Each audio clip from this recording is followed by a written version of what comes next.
what a group. Nice place. Nice. Very nice. Trump.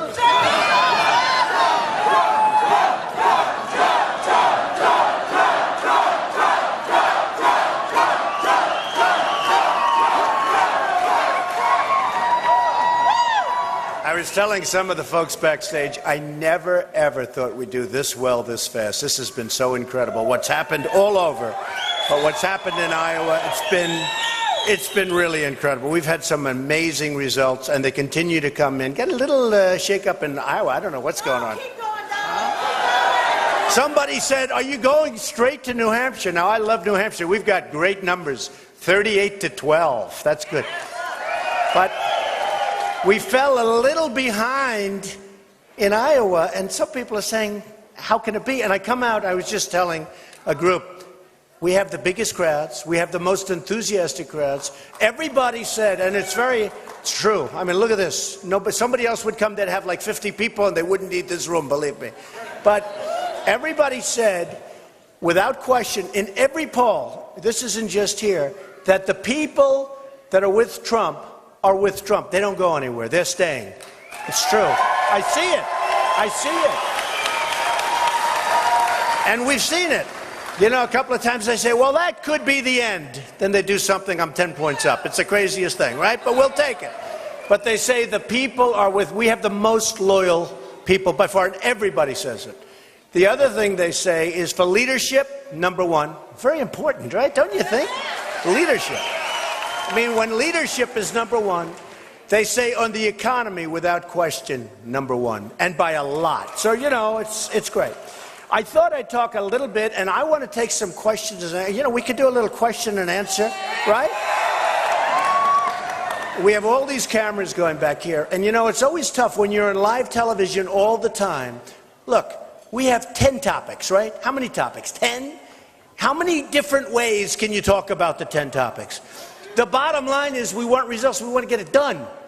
But when you're on live television all the time, all those people back there, and the cameras are on, and then you're talking about immigration, and you're talking about the wall, because we're going to have a wall, and we're going to stop illegal immigration. But we talk about trade, and we talk about repealing Obamacare, we talk about all the things that we talk about. But, you know, you have these points, and we can talk about them in different forms, in different ways, and give different examples. But in the end, it's really about results, isn't it? Right. It's really about results. And you can only talk about the same subjects on live television so many different ways. I talk about industry. I talk about commerce. I talk about how we're losing our jobs to all of these different countries. And I give different examples. But it's still going to be a certain number of subjects. I talk about Second Amendment. I talk about 14th Amendment. We talk about amendments. You know, that Second Amendment, they want to take it away from you. They really want to do things, and it's not going to happen. It's not going to happen. At least with me, it's not going to happen. That I can tell you. So I said today, you know, we'll talk for a little while, but I want to do some question and answers. I want you people to excite me for a change. Is that okay? I want to be excited. And so we're going to have some fun. So we're going to do that. A few things, I want to bring up a few new subjects too. So immigration, we're going to be doing a very strong number. It's killing us. It's killing us. And it's bad for the economy. It's bad for all of this illegal immigration. And I have to tell you, legal, you come in and we're going to have a good time and you're going to be there and you're going to do great. And visas maybe work. Maybe there are cases where you need people in and we'll do something. We're not going to hurt our economy in any way, shape, or form. We're going to make our economy much, much stronger. But we're also going to get jobs for people that are here. People with us. We're going to get jobs. We're going to get jobs. But the illegal immigration, you know, I did this and I made my determination. I took a deep breath because I'll tell you what, it takes courage to say, I'm going to run for president. It really does. especially in my case where I have a great business and I love my business. I love doing it. I never even see. I mean, I own some of the great properties in the world. Doral in Miami. I may never see it again. Turnberry. Thank you. I love you. Look at her. Turnberry in Scotland, one of the greatest, home of the British Open and all that. I may never see it again. All of these incredible places that I have. But more than that, it takes courage. Because when you do it, you're putting yourself out there beyond anything that anybody's done. And it even takes courage for a politician to do it. Now, at some point, some of these guys have to leave. Don't we agree? It's getting ridiculous. Because, like, tomorrow night we're having a debate. And I wish we had more time for the debate. I wish we had, not in terms of 3 hours, because who wants 3 hours? You know what, I could stand up for 20 hours if I had to, but who wants to watch that long? Hillary's debate essentially lasted for an hour and a half, and you couldn't watch it. You have Hillary against a socialist / communist, and nobody knows that. And honestly, he's not going to win, just so you understand. I mean, he's all kidding. He's not going to win, and neither is she. You're right, long term. Well, she's being totally protected, because in theory, she shouldn't even be allowed to run. It's true. She's being protected. It's a tough game, it's a nasty game, but she is being totally protected. But she's going to beat him, and you still have one more of these guys, O'Malley, so he'll be out like quickly, I guess. I don't know, what's he doing? What do they do when they have zero? They have zero, and I wouldn't say it against our folks, but they've treated me, some of them, some of the zeros have treated me so nastily, right? Because they want to start controversy, and they want to try and pick up some points. And you know what, I'm not even going to mention names. Usually I do. I love doing it. But everybody that's hit me so far has gone down. They've gone down. And they've gone down bigly. But, and a couple of the ones and zeros, they're the ones that hit the hardest. I mean, they're like desperate people. But they hit. One of them has a 0 with an arrow pointing to the left. That means less than 0. And I don't understand. What does it mean? I assume it's a typo, but maybe not. But when you look at the things that are happening with our country, the trade situation with not just China. I talk about China all the time because that's the main abuser. That's the biggest abuser. The numbers are astronomical. Almost 400 billion a year in terms of imbalance. Think of it, 400 billion a year. And they send stuff over here, but we can't send stuff over there. They tax us. Big tax. A friend of mine can't get his stuff over there. The tax is so big. Big tax. Somebody bought an airplane in China, here, can't get it over there. It's a spoiled guy, a rich guy, bought a beautiful plane, can't get it over there because the tax is so massive that now he's selling it in this country. Because China won't let him have the plane and he has to pay a tax. I won't even tell you what the tax is. It's so astronomical that I don't even believe it myself. So I'm not going to say it because those guys will say, well, he was wrong. All I can tell you is it's a massive tax. Like, you don't buy planes here. Because if you do, you won't be able to get them back in. And here we accept all of their product. So we have almost a $400 billion trade imbalance with China. We have a $70 billion trade imbalance with Japan. We have with all that's going on now in the South China Sea, and you look, well, we have a destroyer, relatively small ship over there. I don't know if I'd want to be the captain of that ship right now, but they're being sort of mocked and scorned, and a lot of bad things can happen. But we have an agreement with Japan, and I love Japan, I love China, I love all these people, but their leaders are killing us because they're smarter, sharper, more cunning. The leaders of Mexico are killing us at the border and in trade. They're taking so many of our companies. Even Nabisco, my Oreos, they're taking Nabisco. Right? I'm never eating Oreos. I tell it all the time. They had some Oreos before in the plane. I said, I don't want to touch them. Bring them back. Are you allowed to bring them back? Bring them back, right? But I'm not happy. They're leaving Chicago and they're moving their big plant to Mexico. So when you see this happening, we have to stop it. And I'm not going to, look, I'm not going to beat around the bush and, oh, let's talk and let's be nice and let's say everything. Nobody can do it like I do it. Nobody. Honestly, nobody. We can.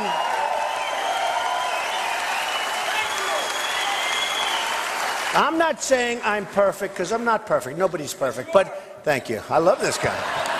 Handsome guy. I like him. Very good. No, but nobody's perfect. But I'll tell you, when it comes to that stuff, there's nobody better. Carl Icahn endorsed me the other day. He's one of the great traders, one of the great deal makers. He says, Trump, Trump.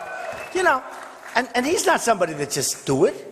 He wants somebody that knows what they're doing. He understands. You talk about corporate inversions and all of the things that are going on. Corporate inversions, you know, many of the companies in this country have trillions of dollars cumulatively. They think $2.5 trillion overseas right now. They can't get it in. And everybody agrees that we should bring it in. The Democrats and the Republicans. They've agreed for years. They can't make a deal because they have no leader. It's not like, oh, gee, we disagree on Obamacare, or we disagree on something else. Although I must tell you, many of the Democrats that I speak to, because I'm friendly with all of them, I'm friendly with, like, Republicans. I get along with everybody. You know, everyone said, oh, you won't be a unifier. I'll be the greatest unifier of all. Why, is Obama a unifier?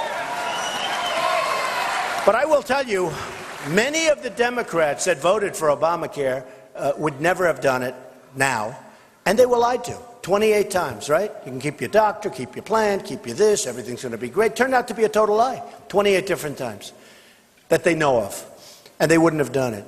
But when you look at what's happening with corporations, and the highest tax, we pay the highest tax anywhere in the world, of any country, but they have trillions of dollars overseas. And these are great companies in many cases. They have thousands of employees.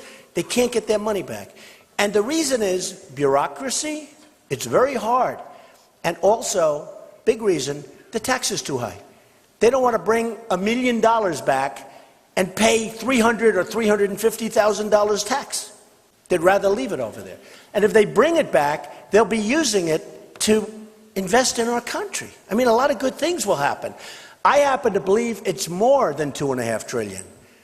But here's the thing, and I use it because it's so incredible. Here's the thing, it's not controversial. It's not like you have the Republicans here, everybody agrees. They've agreed, you know that, for 2.5, 3 years. They can't make a deal. And now what's happening, and this will be the next great story, is companies are leaving the United States to two reasons. Lower taxes, but also to get their money. They've got billions of dollars overseas. They're leaving our country in order to get their money and in order to pay lower tax. And you're talking about one company I know of, I don't know how much they've written about it, but you're talking about 6,000 jobs, just one company. You're talking about potentially thousands of companies. And I say it, in the old days, they'd leave New York, people would move down and companies would move down to Florida, or they'd move to Texas, or they'd leave New Jersey, where taxes are quite high, and they'd move to another location. Right? Now, they leave our country and they go to other countries. That's what's happened. In the world of the internet and the world of very fast jets, it's a different world out there. And there's no loyalty. They're paid a lot of money to make a lot of money for their shareholders. And some of them actually are foreign. They'd like to move back to these countries. They bring in executives that are from Ireland, from other places. And they don't mind. They have no loyalty to the United States. So my plan, my tax plan, is something I'm very proud of. We're going to solve corporate inversions. I'll tell you what, we will have that money back. If I get elected president, that money will be back so fast your head will spin. Nobody else will be able to do it. Nobody. Honestly, nobody else even knows about it. The other candidates, most of them don't even know about it. It's not their wheelhouse, okay? It's just not. It's not their thing.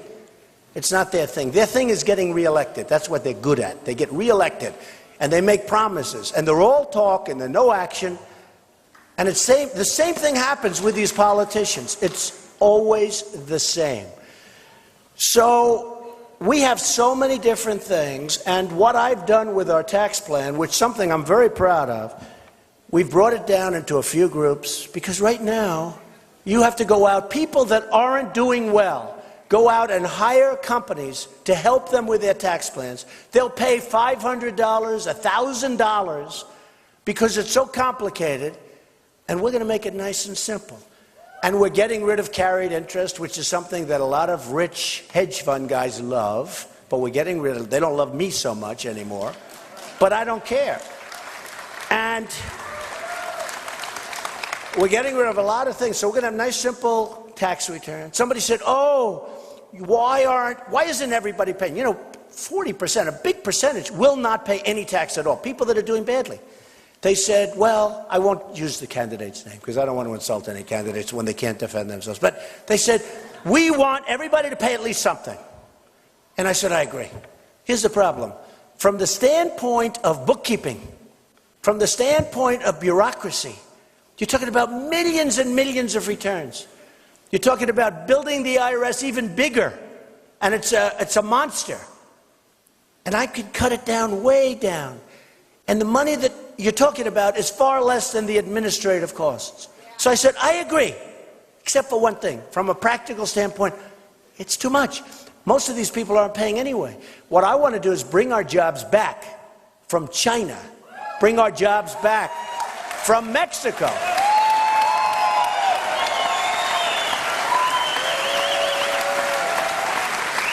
Bring fairness to our deals. As an example, with Japan. I was in Los Angeles. Ships, the biggest ships you've ever seen. Cars are pouring off into this country, made in Japan. We give them practically nothing. The balance is so bad. The imbalance is so bad. You say how, and then we have all the strength. See, what our people don't know, and only somebody that wrote the art of the deal or that does this stuff, right? It's natural. It's like a great athlete. Like a Jack Nicklaus. He always was able to sink that putt, right? You know, he's just better. And you have athletes, very few, but there are some people that have a certain ability. A lot of people don't even know. We have all the power. We have all the power in China. You know, we owe right now China and Japan equally $1.5, think of this, trillion dollars. 1.5, so think of it. They take our business, in the case of Japan, mostly cars, but they take our business, they take our jobs, factories close down all over the place, and we owe them money. Right? It's a magic act. For them, not for us. For us, it's a horror show. It's going to end. It's going to end.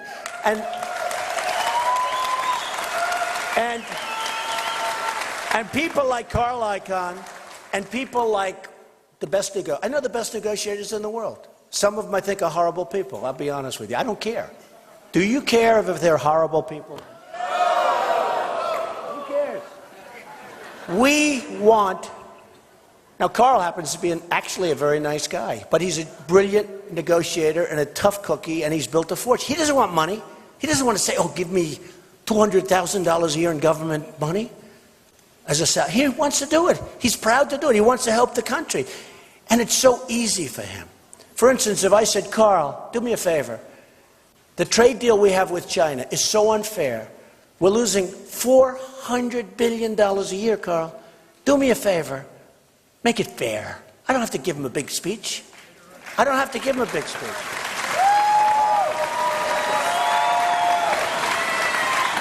I mean, I can tell you that within a very, very short period of time, things will straighten out. I mean, things will straighten out. And it's going to be to our benefit. But think of it. If we're losing that kind of money, that imbalance, it's an imbalance. Some people would say that's not really a loss. It is a loss. If we have that kind of an imbalance, and supposing you brought it back to zero, or even if we lost $100 billion a year, that's a lot of money. Believe me, I couldn't sleep it. If I brought it to $100 billion a year, get rid of me in 4 years, all right? But supposing we brought it back to 100, or we brought it back to zero, do you know what that means for this country? Do you know the kind of money you're talking about? Then jobs would start coming back. Lots of good things would happen. Lots of great things would happen. And maybe our babies who have all these toys all over the place, maybe they'll have 75%. And maybe you'll like them better. Maybe they'll be better, and they'll be manufactured here. Whenever I order television sets, I order thousands and thousands of television sets a year for different jobs. And whenever I order them, they're all coming from South Korea. They make all the other than Tony, but Sony has sort of lost its way a little bit. But Sony's Japan. But South Korea, LG, Samsung, I don't get bids from America. I'd love to. I'd love to. George Will said there's a company in South Carolina that makes television. I said, where are they? I'd like to have a good name, too, by the way. It's important. You know, when somebody's paying you a fortune for a hotel room, it's nice to see a good name, right? Do we agree? Right? Well, there's a company in South Carolina, but they don't really make them, they assemble them. In other words, the parts come in, they assemble them. It's much different. But I'd love it if we made them. But you take South Korea. We defend South Korea for essentially nothing. You have the maniac over in North Korea that nobody ever talks about, by the way. Now, he really has nuclear weapons, and we don't talk about him. We made the worst deal ever made with Iran, right? The worst. No. These are the people that represent. These people are incompetent or stupid. You know, somebody said, you shouldn't say stupid. It's not, but it's true. They're stupid. I think. Unless, I don't know. Is there something going on that we all don't know about?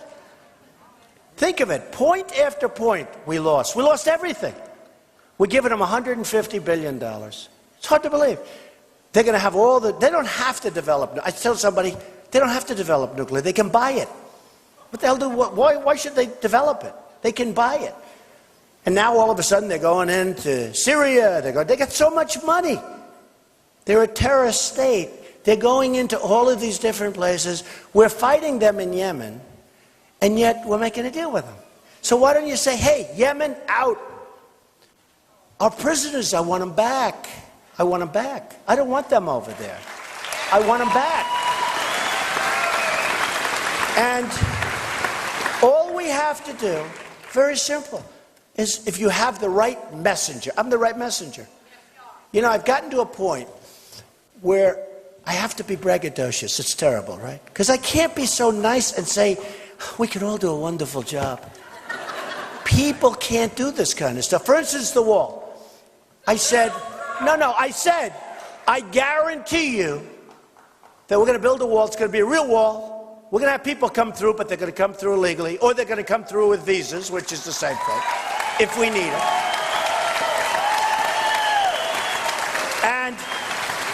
And we want people to come through.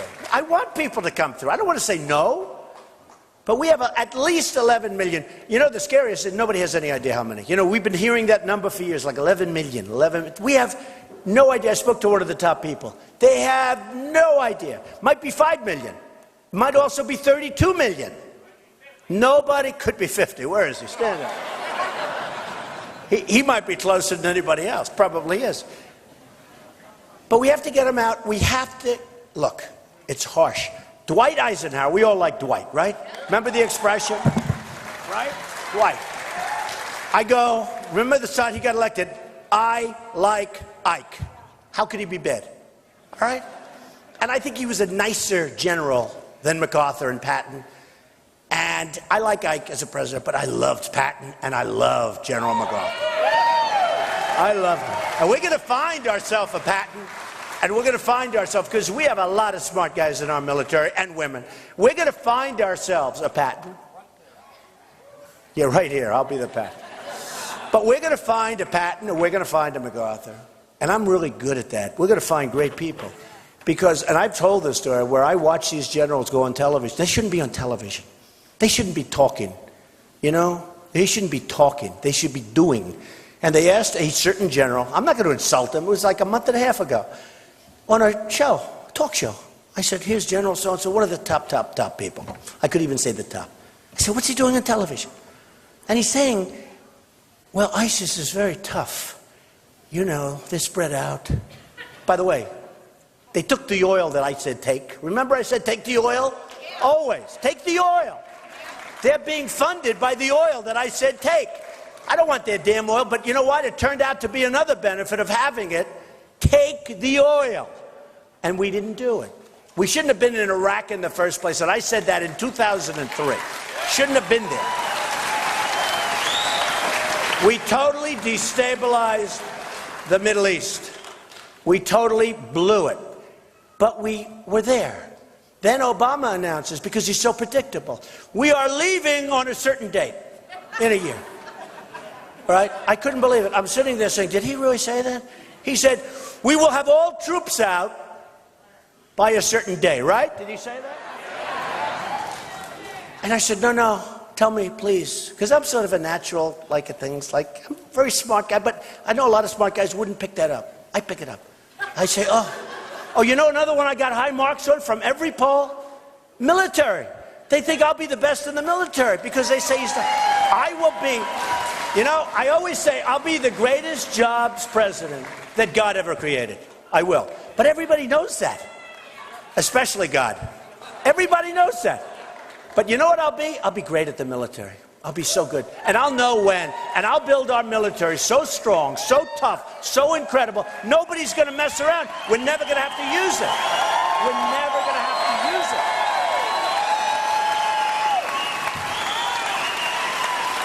And I'm going to take care of our vets. Believe me, they're our greatest people. And our vets are not being treated as well as illegal immigrants. I'm going to take care of our vets. So, go back. So, the word is unpredictable. I made a business deal a year ago. And the guy, I beat him so badly. It was so beautiful. It's a beautiful thing. It's like a picture. For me, it's like a picture. That's my own problem, I guess.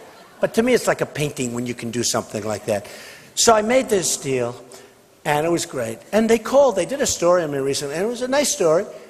And I said, I hope they don't call this guy. They ended up calling this guy, what do you think about Trump? And he said, but in a respectful way, he said he won because he was so damn unpredictable. We didn't know what the hell he was going to do. That's a positive thing. That's a positive thing. I mean, if you're a poker player and you're predictable, you're not going home with much money. Okay? But it was really, I said, that's not nice what he said. First I said, that's not nice, I'm unpredictable. Then I said, wait a minute. He meant that as a compliment. And I called him. I said, what did you mean by that? He said, I think that's the greatest compliment I can pay. We could not figure you out. You came at us from 15 different angles. So with Obama, when he announces that we're leaving Iraq on a certain date, we shouldn't have been there. But once you announce the bad guys, remember they said the surge worked?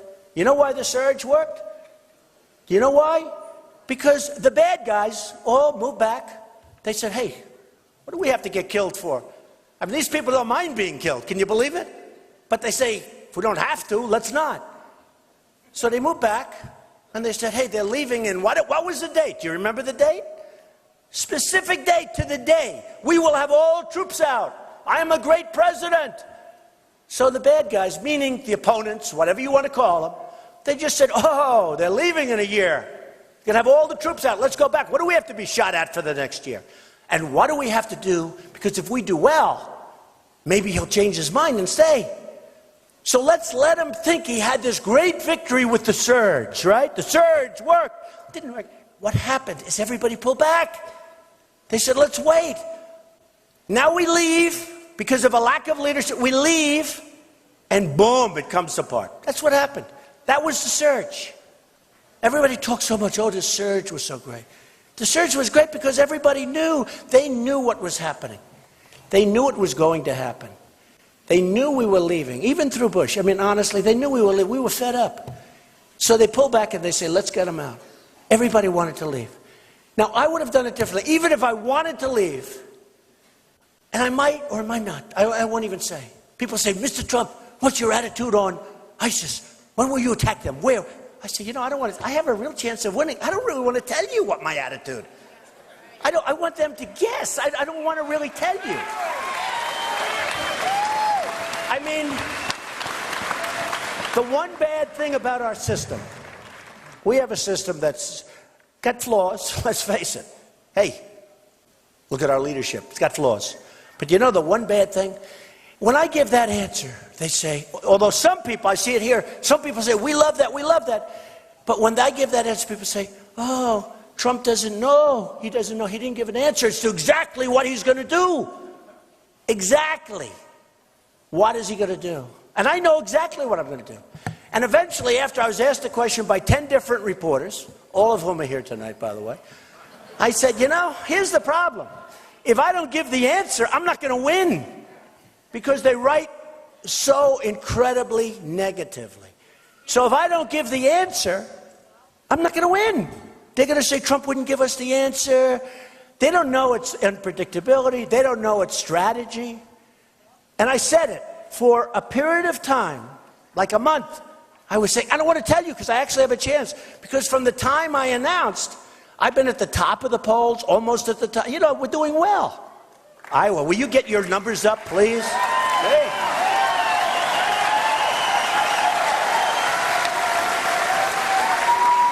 When you get these numbers up, I promise you I will do such a good job. First of all, I am a great Christian, and I am. I am. Remember that. And I do well with the evangelicals. But the evangelicals left me down a little bit this last month. I don't know what I did. But I am a great Christian. I'm a believer, and I believe in the Bible. And I even brought my Bible a month ago to a group signed by my mother, Mary, and with the address and the date. I won't tell you what date it was because you possibly you think I'm younger than that. But she didn't want anybody taking my Bible because that was very important to her. So it has I was so cute. She has the address, has the date.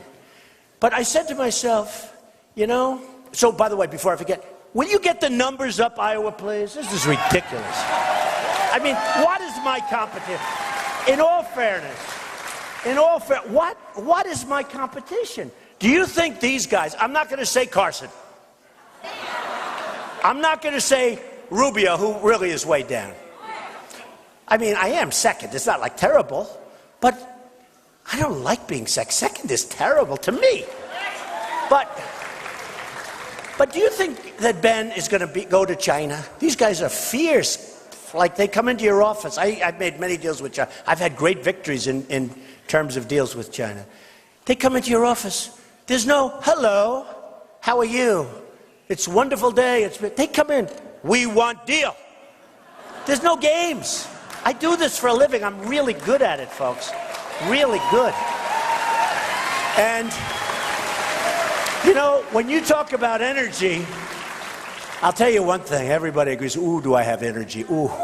I toss and turn, thinking about how I'm going to make the best deal for you, folks. I'll be tossing and turning. I will be tossing and turning. You're going to have so many deals that are so good for you. We're going to have numbers that are going to be so good. I always joke, you may get tired of it, but then I always take that back because nobody gets tired of winning. We don't win anymore. You know, think about it. Do we win at all, ever? We lose with the military. ISIS beats us, everybody. We lose with trade.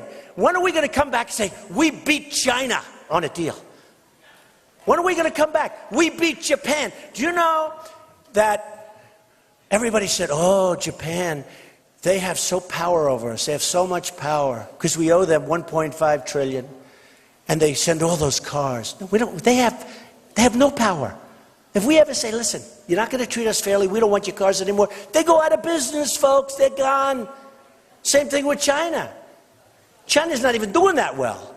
But they just devalued their currency, the biggest in 2 decades. And the reason they did it, they could never thought, but we have so many other problems that they felt, oh, wow, we can get away with this. And it's going to make it impossible. Did you see the results the other day of Caterpillar Tractor? Horrible. Because they're not getting stuff out. Because everybody, Japan and China in particular, is devaluing their currency. That's their #1 weapon. And this stupid trade deal that we're making doesn't even cover it. That's their #1 weapon. And the trade deal that we're making doesn't cover it. So I only say this. And you know what? People might say, it's terrible. He's a terrible person, a terrible human being. He shouldn't, but I'm going to vote for him anyway. Okay, that's fine. I'm actually a nice person. I only say this. Nobody can do this stuff better than me. And I know all the guys I'm running against. They're wonderful people. Some of them I really like, but who cares? I was talking to one of the candidates the other day. I was talking about corporate inversions, and they didn't even know what the hell I was talking about. They had no idea. It's not their thing. And unless we stop all of the things that are going with other countries, and unless we make great trade deals, we're being eaten alive. That's why when you look at the phony numbers, we have 100 million people in our workforce that aren't working. Our real unemployment rate is probably 30%. It's not 5.3%. That was done for politicians, so they look good. It's not 5.3. How can you have 5.3 when you have 100 million people? You look for a job. If that young guy, that handsome young guy with the red hair right there, if he comes out and looks for a job, that's right, I'm talking about you. His mom is very happy.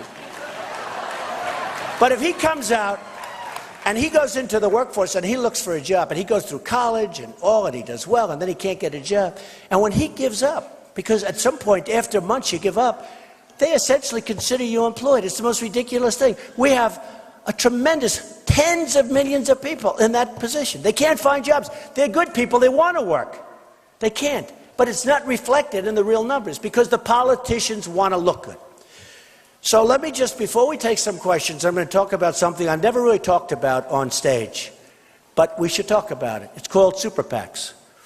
It's one of the great scams of all time. It's one of the great scams. So we sent out, I think I had, and it's not me, people set them up. And I don't know, maybe they're setting up for my benefit. Let's take me. A guy sees me, likes me, sets up a super PAC. I don't talk to him, I don't do anything, but I think we had either 9 or 5 or 11. We don't even know. They're all over the place. Trump. One of them called it the Art of the Deal PAC after the book. They have all these PACs. And the money comes in. What do they do with the money? I don't know. And we aren't supposed to call them and everything. Okay. So we wrote a letter, a legal letter to, I think, either 9 or 11 last week, saying, we don't want the money. Send it back. Because, again, what do they do with it? If some guy that's having a hard time, all of a sudden there's $2 million sitting in a super PAC, do you think he's going to take ads for Trump? Maybe. And maybe not. So we sent the money back. It's a scam, super PACs. A scam. It's a disgrace that we have them. A disgrace. And I'll tell you, I read a number with, as an example, Ben. Ben is paying 70 to almost 80 cents on the dollar to raise money. So when you read he has all this money, he's paying a lot of money, and that's not reflected yet. So when you hear they raised 20 million, they're paying. Now think of it. Who pays? The number I actually heard was 79, but these guys will check it. So I'm telling you, it may be off, but you all know it's a lot. I think they said 79 cents on the dollar. Think of it. To raise the money, they take 79 cents before they get to use the money for what it's supposed to be. Somebody's making a fortune. I know in Romney's campaign, a couple of guys walked away with millions and millions of dollars. Millions. They became rich raising money. It's better than being a real estate broker. For the people in real estate brokers, they take these massive percentages of the money they raise. It's a scam. It's a scam. Now, in Ben's case, his super PAC is running Iowa. And let me tell you, the people that are running that super PAC, even if it comes in small donations, those are the real bosses. Those are the bosses. In the case of Jeb Bush, you're not supposed to deal with your super PAC, right? So it was in the Wall Street Journal the other day. He has a super PAC fundraiser or something in a hotel. And right next to it, he had his campaign. Ballrooms. Did you read that? 2 ballrooms. One here, right next to each other. By coincidence, of course. They're not supposed to be coordination. They're not supposed to be talk. They're right next to each other. And that's nothing compared to what some of them are doing. It's a scam. And it should be stopped. And it's unfair to somebody like me that is spending my own money.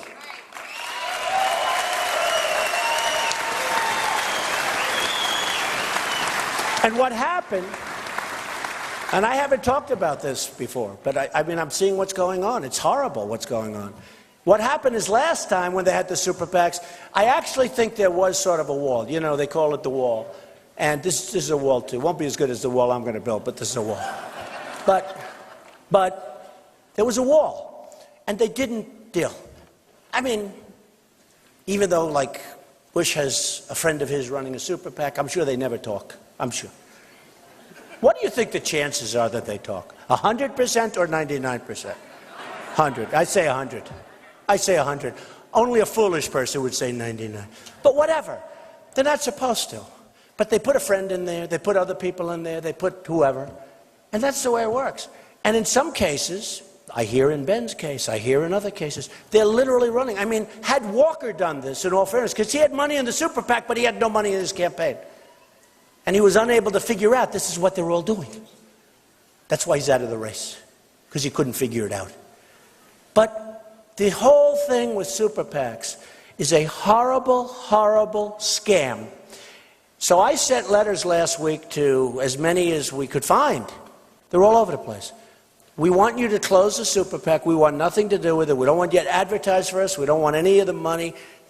Go home and ideally give the money back. They don't even have to give the money back, as from what I understand. They never have to keep it. They'll probably, if they actually raise money from me, they'll say, what a horrible thing he just said. I think we're going to support somebody else. They can do that. But the super PACs have total control over the people running for office. Total. Nothing over me. Nothing. No, nothing.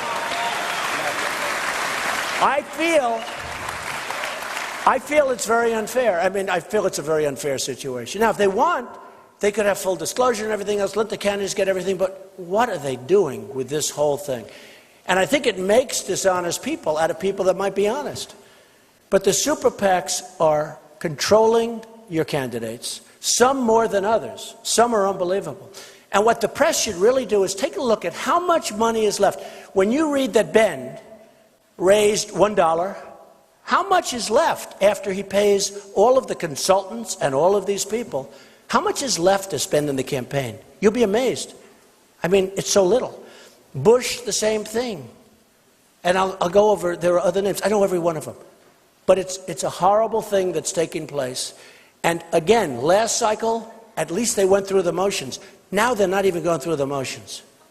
They're not even going through. And just remember, when I have to negotiate with companies to keep them in this country so they build jobs here, and they build their plants here, and their factories here, and they do all of the things here. When I have to do that, you know, John Deere, I've paid them tens of millions of dollars. You can even check. I said to John Deere, I want an endorsement. I don't know if they'll give me an endorsement. I tell you, if they don't, they're not so smart. You know, I guarantee no other person gave John Deere. I mean, I bought probably more than $10 million worth of John Deere equipment. I love it. You know why? Iowa. I love it. I love it. When we can, and it's, by the way, it's a great company. It's a great company. But I buy a lot of stuff from John Deere because I have a lot of big developments that really require John Deere type equipment. I don't have to buy from them. I could buy from others, but I want to steer it to them when I can. But we have to do something to clean up this political mess because it's crooked stuff. It's crooked stuff.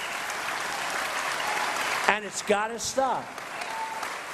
And it's very unfair to people that go out and do it the way you're supposed to do it, including me, where I put up I think I'm the only one. I know I'm the only one that's self-funded. I'm the only one. I'm putting up my own money. Other than, I always preface it, people write in to donaldjtrump.com or whatever, and they send me checks, like $20. I keep saying about the woman for $7.50, $50, $100.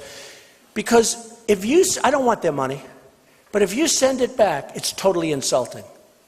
I mean, they always write letters, too. They write these beautiful letters. It's, Mr. Trump, I can't afford much, but and I know you don't need it, but I'm sending in $50 because it's so important what you're saying about the country. And it's beautiful. I mean, I have seen such beautiful letters. And if I sent it back, there is no letter I can write that's not going to be insulting to those people, really. Dear Mr. So-and-so or Mrs. So-and-so, I don't need your money, and thanks a lot, but we're going to do it ourselves. It's like, if I got that back, I'd say, who the hell does he think he is? So we take that, and it's something that I think is important. So I always preface it by saying, I don't consider that funding, but I'm self-funding my campaign, and I'm getting ready to put up millions. Millions. And something I'm very proud of that I think is great, and it's been really great. It hasn't been gotten very much publicity, hasn't gotten much publicity, but I have spent less money than any other candidate, okay? By far, I think. I don't know, probably a couple of guys that have nothing, so they just go around but I was told I spent less. And I had the best result, because in most polls, I'm number one. Now, until Iowa came along, I said every poll. And then Iowa came. What the hell are you people doing to me? You know? I'm telling you. They said, why don't you skip Iowa? They told me that. Everybody said, skip Iowa. No. All of the political geniuses. A man just interviewed me backstage, great reporter. He's actually a great reporter. Of course, if he writes a bad story, I won't say that. Then I'll read. But he is. He's a great reporter. And he said, would you ever think of maybe skipping Iowa, going right to New Hampshire? And then you go to South Carolina, where I'm leading by massive. You got to see the rallies we have. They're incredible. But you go to New Hampshire. You go to South Carolina. You go to Nevada. You do the SEC. And skip. I said, I can't do that, because I have such an unbelievable relationship with the people from Iowa that I think we're going to win. I really do. I believe it. I believe it.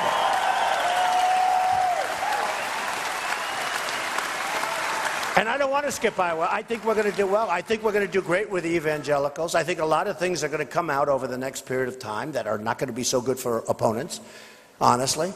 And I think I'm going to do great with the evangelicals. Because I am the real deal, I will tell you that. I'm the real deal.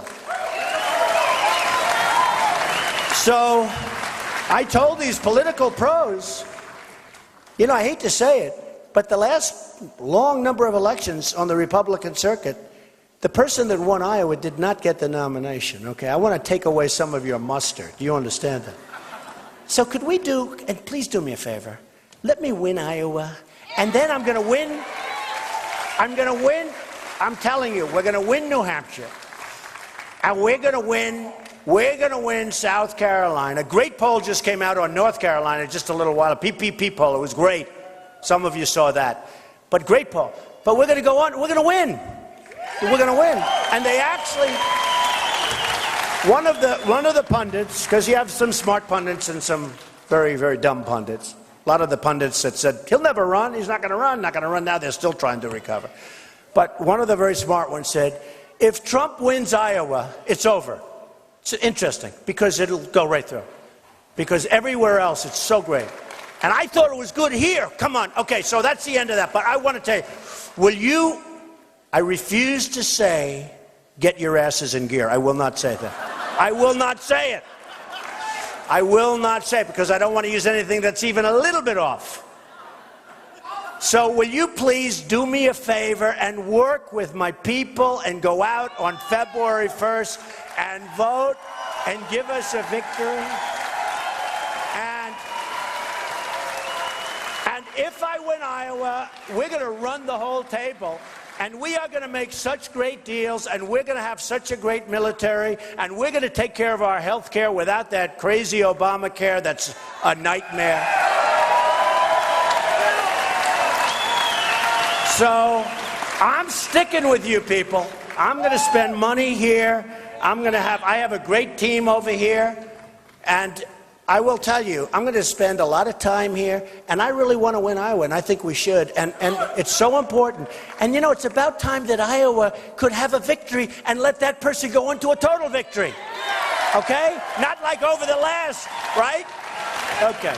So, I love you all. I mean, we're having fun, but I love you all, but I do mean it. I'm going to stay here. We're going to work really hard. When I heard the poll today, they said, what are you going to do? I said, I'm going to work harder in Iowa. I'm not leaving Iowa. I'm not leaving Iowa. Now, if I lose Iowa, I will never speak to you people again. That I can tell. Okay, let's do a couple of questions, right? Come on. Where's your mic? Where is that mic? Nice questions, vicious. I don't care. You can ask me anything you want. Okay, come on. You know Tana? Tana. Yes, all right. You got a good one for him? Go ahead. All right. Go ahead. How are you? Good, thank you. It's going to take just a second to preface this. I want you to know I'm married. I've got 8 children. Good. My wife stays at home. I have a pretty average income, okay? What I want to know is, in the war on poverty, we've spent $20 trillion, about the same as our national debt, yet Right. the poverty lines are the same. I made good choices. A lot of people make good choices. We pay for people to make bad choices. What are you going to do to cut some of that out to stop the fraud? Yeah, it's a great question. You know, we have now, I mean, and the numbers, they just came out. We have 50 million people in poverty in this country, 50 million. Now, you look like you're doing pretty well in all fairness, but still, we have 50 million, we have 46 million people, and they're getting food stamps. 46 million. Think of it. You know, we talk about how well we're doing. So we have 50 million, almost 50 million each, between poverty, food stamps, and it's got to end. One of the problems is we don't have enough jobs in this country. It's very simple. You know, it's so simple when you think about it. Our jobs have been taken away. And I'll tell you what else. Middle-income folks, their salaries haven't gone up in 12 years. People are making less wages now than they were 12 years ago. And other things have gone up.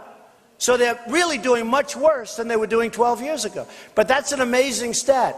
That people, and one of the reasons they say I'm doing so well, because I let people know. We're going to bring jobs back. We're going to bring industry and plants. We're going to bring it all back. And nobody else can say that. We're going to bring it back because a lot of the folks in this room are doing worse than they did 12 years ago, and they're working. Then the other thing, you have a lot of part-time jobs.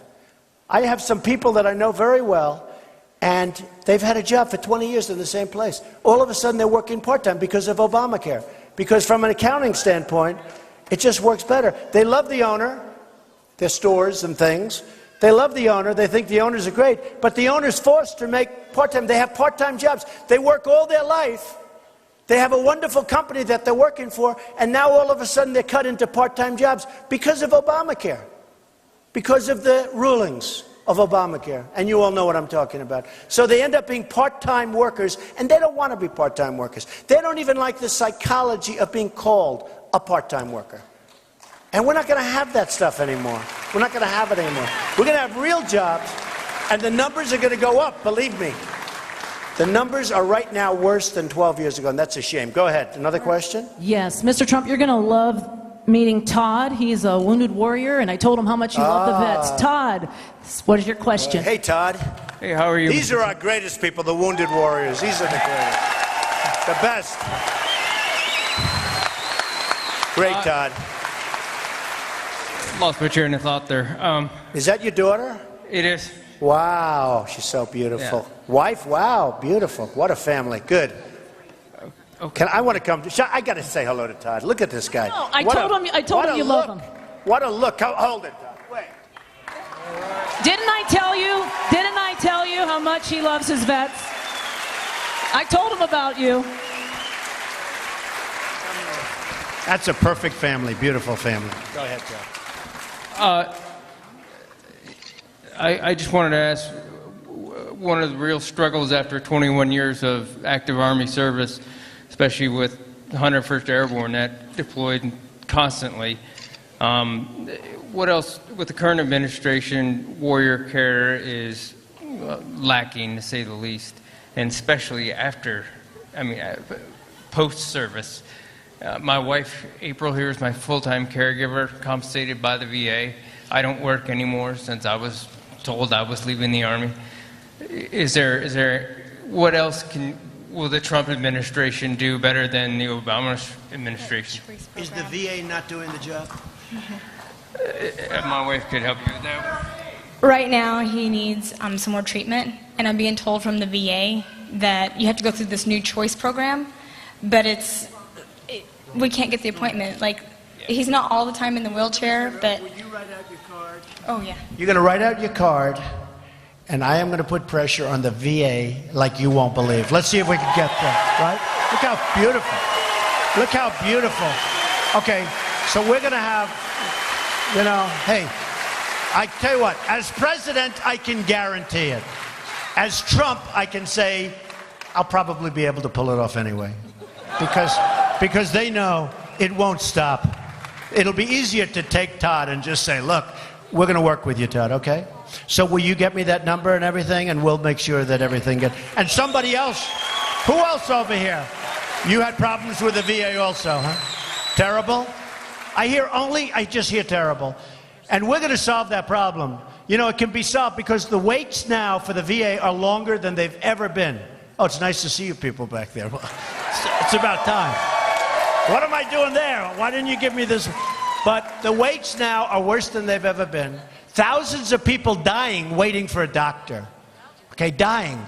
And you find the same thing. You say, you have to use your own because they won't do anything. So we're going to take care of our vets, and we're going to take care of the VA, and it's going to be, and one of the things we're going to be releasing pretty soon, but one of the things we're going to do with the VA, we have a lot of hospitals that aren't doing any business. We have a lot of private doctors that could do more business. We're losing a lot of our doctors because of Obamacare. They're retiring, they're leaving. One of them, a friend of mine, said, I have more nurses working for me now than ever before, but I have more accountants. And the end result is a disaster. He's getting out of the business. He's got nurses, but he's got more accountants than he has because the paperwork is so crazy. So one of the things we're going to do is, if Todd or if you or if somebody has problems because of the waits, because the waits are unbelievable, 5, 6, 7 days sometimes, they're going to go to a private doctor, they're going to go to a private hospital or a public hospital that's in the area, and we're going to pay for that, and it's going to cost less money. It's going to cost less money than the system we have now, and you're going to end up getting much better care. It's going to cost less, and you get better care. So anyway, Todd, we're going to take great family. Great. Thank you. Oops, hold on one second. Hold on one second. We can't wait till Melania puts class back into the First Lady. We can't wait. And my question, I heard you talk about, she's beautiful, and we can't wait to see class. Love to be. What's your question? My question is, you talk oil. We have people, refineries, new refineries that have not been built. We haven't had new refineries in the United States since the 70s. Keystone Pipeline, what will you do with that? All right. So the Keystone Pipeline, first of all, I'd approve it because it's thousands of jobs, okay? I would approve it so fast. So fast. And Hillary should have approved it.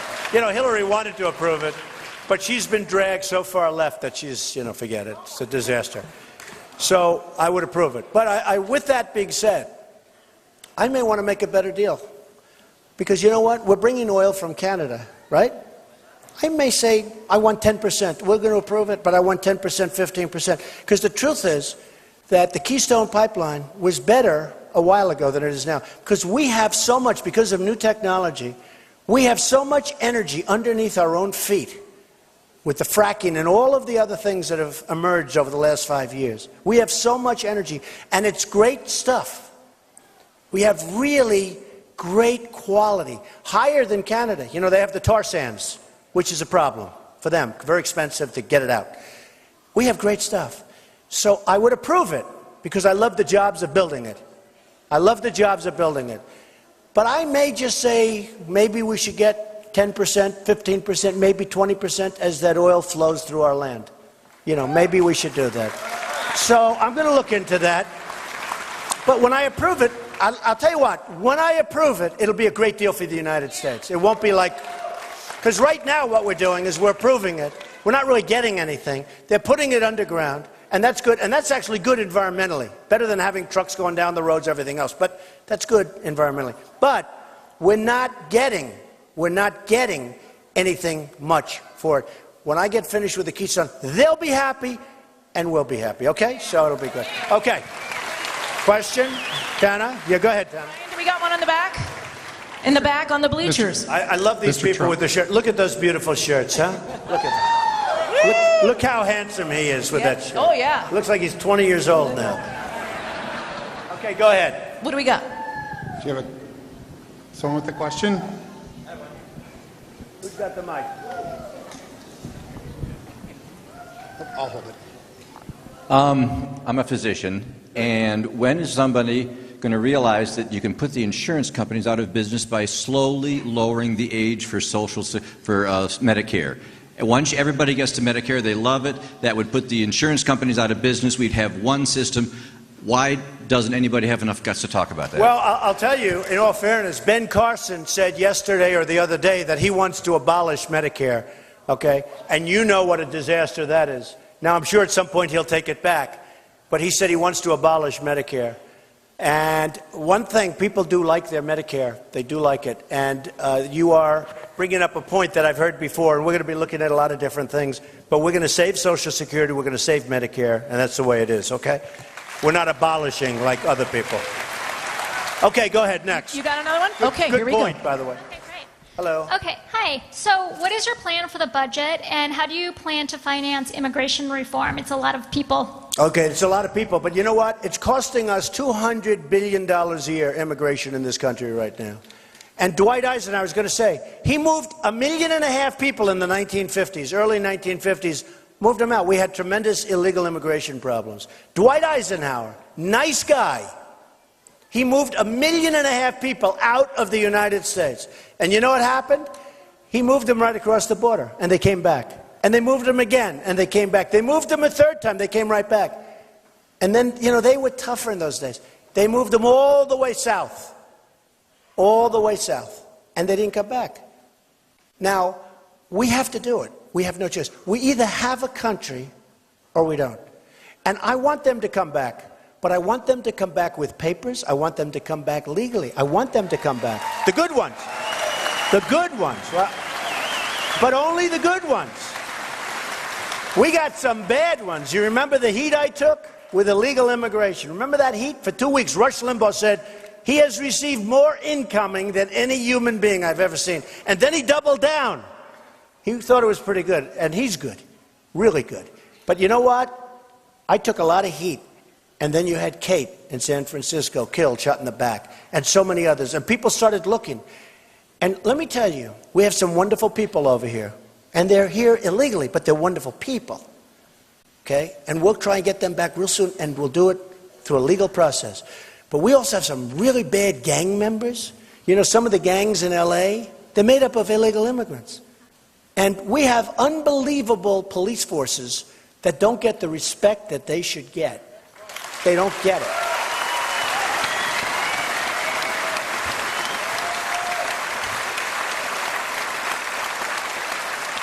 I mean, what they go through, it's unbelievable. They're afraid to talk to anybody. They don't want to lose their job. They don't want to lose their pension. They can't talk. Now, let me just tell you something. You can always have bad apples. In this room, we have a couple of bad apples. Okay? I don't know who they are, where they are, but you do. Probably mostly back there in the press. But the police do an unbelievable job. And they know the gangs. You go to L.A., the L.A. cops. You go to Chicago, Chicago cops. These people are amazing people if they would be allowed to do their job. But they're not allowed to do their job. And we're going to get the bad ones out of here so fast, and they're not coming back. And I don't want to put them in our jails. Because I don't want to subsidize these various countries where they come for the next 45 years. I don't want them in our jails. We have hundreds of thousands right now in our jails. I don't want them in our jails. I heard a couple of these candidates saying, well, they're this, oh, they don't know. Oh, they're such babies. But you know what? They're talking about putting them in jail. Well, I don't want it. Our jails are over brimming. I want to use our jails for people that are supposed to be there, okay? And I don't want to put these really bad dudes, I mean, they are bad. I don't want to have to pay for them for the next 45 years, okay? And we're going to deal very humanely with the good people, and there are mostly good people. But we got some real bad ones, and they're out of here. Your head will spin. Probably, somebody said the other day, what's the first thing you're going to do? Well, we're going to work immediately on repealing Obamacare. I'm going to, you know, the one good thing about executive orders, the one good thing, you know, Obama signed an executive order where everybody just come in. We have great Border Patrol people. I got to know them a couple of months ago when I went down to Texas, to the border. They're great people. They're not allowed to do their job. They stand there and watch people walk right in front of them, smiling at them. They want to do their job. They're not allowed to. So the executive order that President Obama signed, the one good thing about an executive order, in the first minute in office, I will countersign and revoke those executive orders. They'll be revoked. The only good thing. It's actually the only good thing about an executive order is the new president can just do a signature and that's the end of that. So we're going to clean up our border. We're going to make it fantastic. We're going to be proud to be a country again, and a lot of good things are going to happen. Okay, do one or two more, Tana, and then We got another one on the bleachers. Going to foreign affairs, what is your stance on Israel and supporting them? We will support Israel 1,000%.